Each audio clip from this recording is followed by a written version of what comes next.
पत्नी सीमा और बेटे चिंटू के साथ रहता था। परिवार गरीब था, लेकिन उनके घर में प्यार और अपनापन कभी कम नहीं था। सीमा, मैं खेत जा रहा हूँ, शाम तक लौट आऊंगा।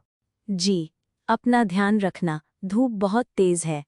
पापा, जल्दी आना, आज मेरे साथ आपको खेलना है। मुस्कुराकर, जरूर बेटा, आज का वादा रहा।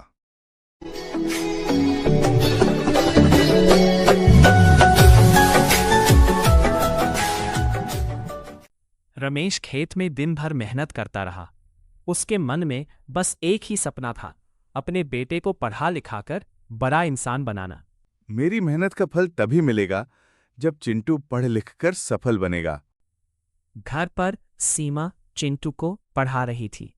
चिंटू, पहले पढ़ाई पूरी करो, फिर खेलना। ठीक है माँ, मैं अच्छे नंबर लाऊंगा। शाम को रमेश घर लौटा। चिंटू दौड़कर अपने पिता के गले लग गया। पापा, आपने वादा निभाया ना?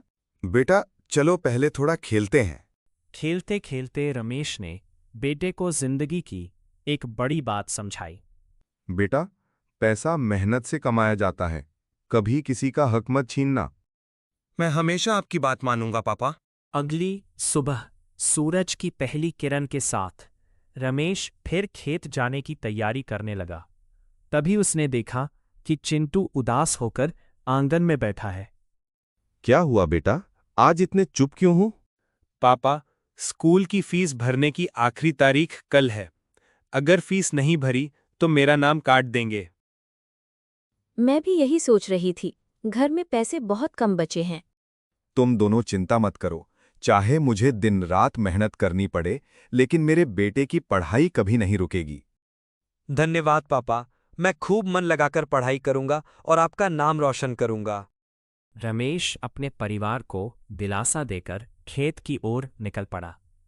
उसके चेहरे पर चिंता तो थी, लेकिन बेटे का भविष्य। रमेश पूरे दिन खेत में जी तोड़ मेहनत करता रहा। दोपहर की तेज धूप में भी वो बिना रुके काम करता रहा। उसके मन में बस एक ही बात थी, मेरी थकान की कोई कीमत नहीं, मेरे बेटे की पढ़ाई सबसे जरूरी है।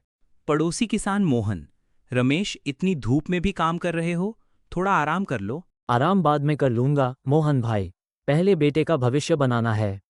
भगवान तुम्हारी मेहनत जरूर रंग लाएगा। रमेश फिर से अपने काम में लग गया।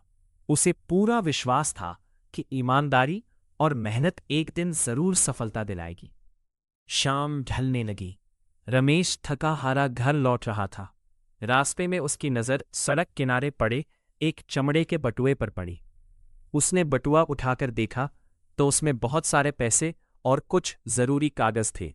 अरे, इसमें तो इतने सारे पैसे हैं, इससे तो चिंटू की फीस भी भर जाएगी।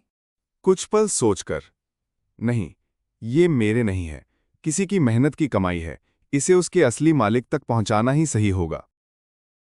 रमेश ने बटुए के अंदर रखे पहचान पत्र को ध्यान से देखा। अब उसने उसके मालिक को ढूंढने का फैसला कर लिया। जब तक ये बटुआ इसके मालिक को नहीं मिल जाता, मैं चैन से नहीं बैठूंगा। रमेश ईमानदारी का रास्ता चुन चुका था, लेकिन उसे नहीं पता था कि उसका यह फैसला उसके परिवार की जिंदगी बदलने वाला है।